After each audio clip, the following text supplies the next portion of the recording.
Pada waktu itu manusia itu lagi ngumpul-ngumpul bikin menara Babel. Intinya itu gitu. Kalau sekarang kan ngumpul-ngumpul main gitar. Iya. Ya kan? Kuku lu kenapa hitam banget ngumpul-ngumpul bikin menara gitu loh. Mungkin banyak gitu terus dia mau kita mau yang lebih yuk gitu, sampai ke langit yuk gitu. Sabi kali ya udah dibuat situ. Tapi ini kayaknya yang banyak ini kayaknya after dipecah belah.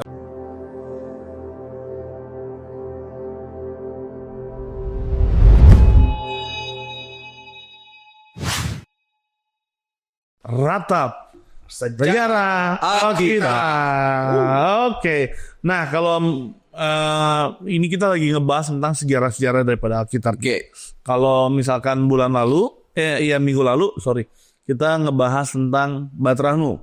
Dan salah satu pembahasannya adalah di dalamnya bagaimana orang-orang itu dikumpulkan di dalam satu populasinya tuh di Mesopotamia. Pada waktu itu masih Nah, ini berlanjut nih.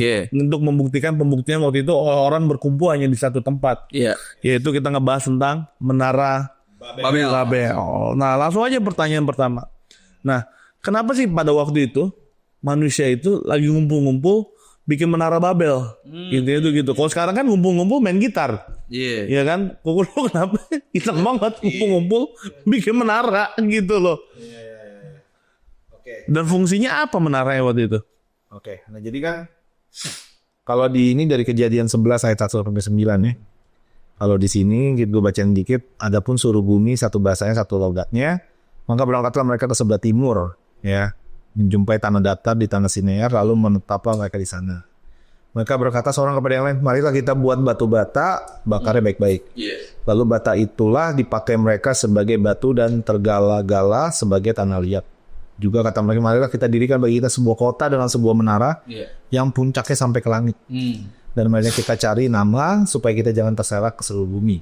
Baru dari situ, lalu turunlah Tuhan untuk melihat kota dan menara didirikan oleh anak-anak manusia. Dan dia berfirman, mereka ini satu bangsa, satu bahasa, semuanya ini baru permulaan usaha mereka. Mulai sekarang apapun yang mereka rencanakan, tidak ada yang tidak akan dapat terlaksana. Baiklah kita turun dan mencobakan di sana bahasa mereka sehingga mereka tidak mengerti masing-masing gitu ya. Nah, jadi kalau dari secara ini ya, gue ambil lagi dari bukunya si Pak Truman ini gitu ya. Jadi Allah tuh melihat kota dan menara yang didirikan sebagai awal pengingkaran terhadap dirinya. Jadi bisa dibilang kan waktu selesai banjir apa namanya?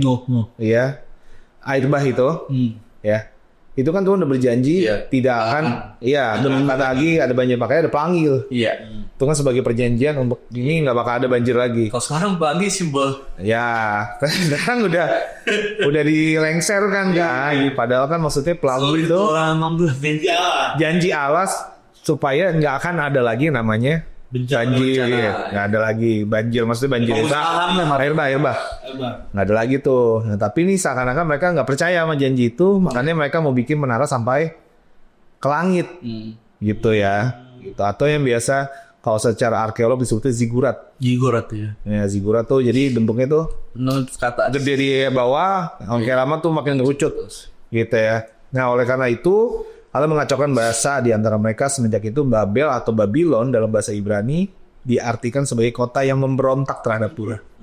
Makanya kalau di Wahyu juga kan masuk ke Wahyu tuh bilang Babel besar kan apa? Istilahnya sebagai yang oposisinya tuh Babel.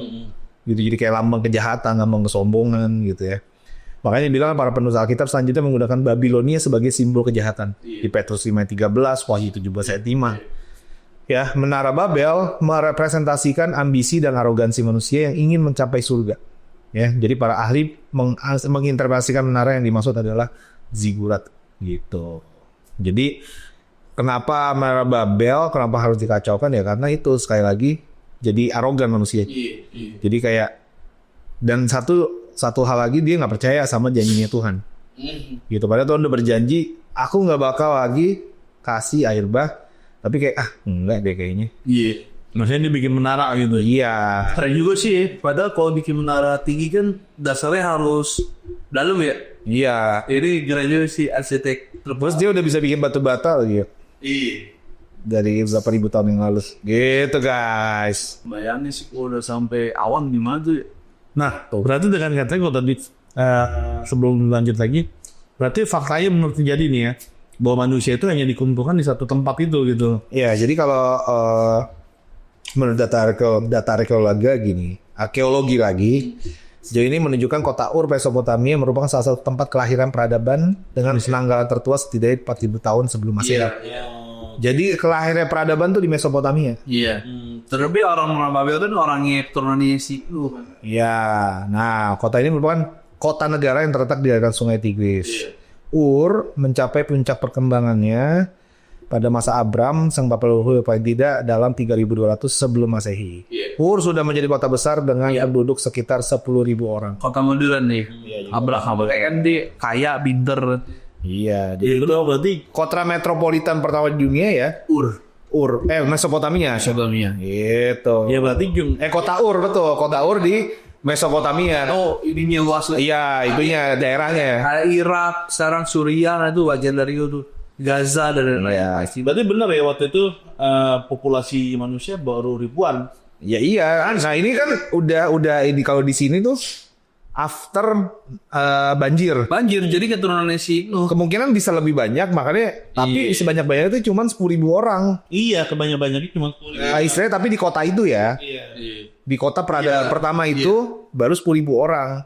Nah kemungkinan waktu zaman Nuh banjir itu lebih sedikit lagi. Bisa dikit. Mungkin cuma 1.000-2.000 orang. Makanya kalau sekalinya banjir habis. Udah selesai gitu guys. Nah berarti menara Babel ini dibikin tadi kalau gue lihat denger itu sebagai mereka itu tanda ketidakpercayaan pada Tuhan ya. Iya, jadi pengingkaran terhadap jadinya Tuhan gitu. Akhirnya jadi arogan kan? Jadi arogan. Mau menyamakan yang maha tinggi gitu ya. Sekarang di perjanjian baru pun dianggap sebagai simbol kejahatan. Kejahatan. Babel. Deh, kalau namanya kejahatan ya itu Babel gitu ya. Iya. Halo Babel banget lo gitu. Ya kayak Yudas pengkhianat dibilangnya. Yudas. Sampai sekarang.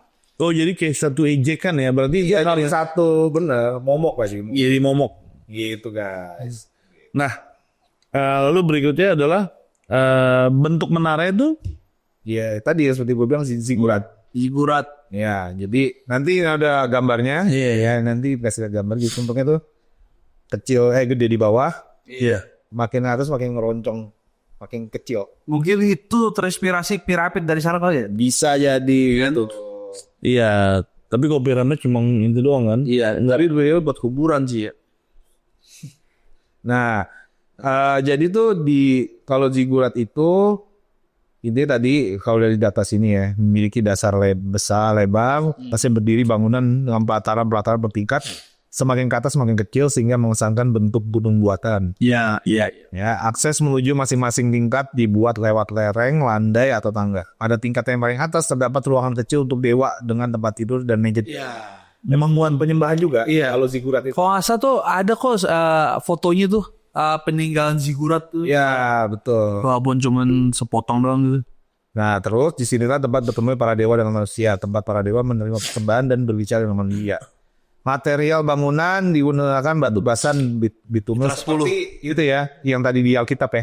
Pakai batu bata, bahan di Mesopotamia. Tanah liat kan itu ada.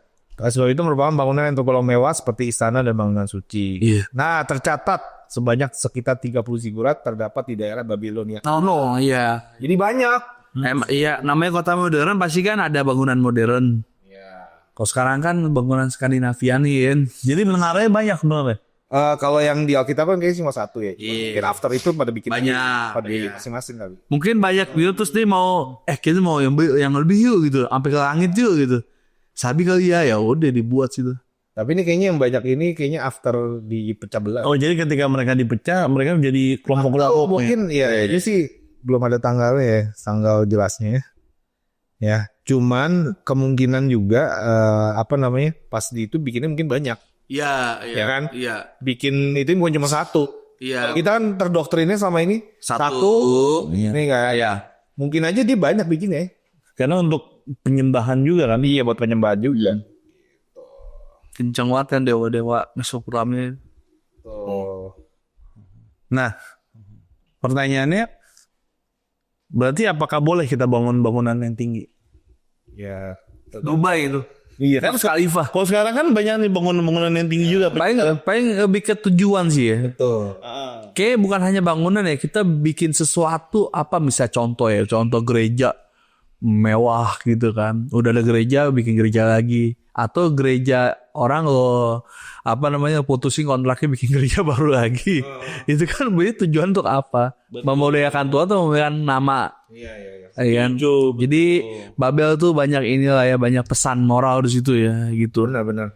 Jadi sebenarnya mungkin bukan soal bangunan ya, tapi tujuan mereka bikin. Iya. Nantang Tuhan pertama, mengingkari tujuan kesombongan, sombong arogansi. Ya apa aja bisa jadi kesombongan. Makanya salah satunya mereka bilang mari kita cari nama kan gitu. Iya. Makanya kalau gue pikir kalau sampai ke langit aja, jangan ke langit banget deh, nyentuh awan aja. Pasti dia, gue nih gokil keren nih.